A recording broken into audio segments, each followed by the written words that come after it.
আপনারা যারা ইউটিউবে কাজ করেন, হতাশ হয়ে লাভ নেই। কারণ ইউটিউব এমন একটি প্ল্যাটফর্ম,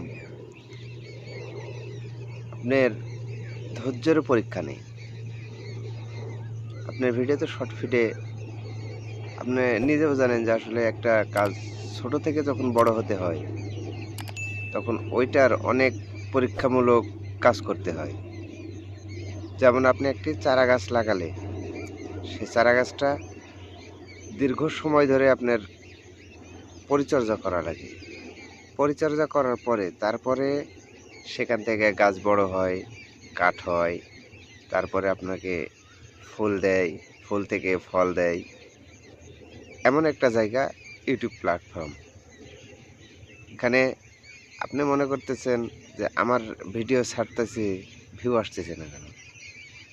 আসবে, অধৈর্য হলে চলবে না তো। কারণ এমন একটা সময়ে আপনার ভিডিও ভিউজ আসবে, আপনিও বুঝতে পারবেন না। শুধু আপনার কন্টেন্টের দিকে ফোকাস দিতে হবে। কন্টেন্টের দিকে ফোকাস দিলে এমনিতে আপনার ভিডিওতে ভিউজ আসবে। আপনি আপনার চেহারা দেখিয়ে না, আপনার কন্টেন্টে ফোকাস দিয়ে কন্টেন্ট কিভাবে ভালো করা যায়,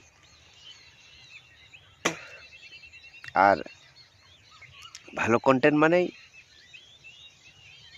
ভিউয়ারদের চোখে পড়লে আপনার ভিডিও ভিউজ হবে। আপনাকে কে ভালোবাসলো কে ভালোবাসলো না সেটা মুখ্য বিষয় না। আপনাকে আপনার ভিডিও কেউ দেখতেও পারে, নাও দেখতে পারে, এটাও বড় বিষয় না। তবে আপনি কি ভিডিও তৈরি করতেছেন আর কি ভিডিও পাবলিক খাবে, এটা মুখ্য বিষয়। আমি আর বেশি কথা বাড়াবো না।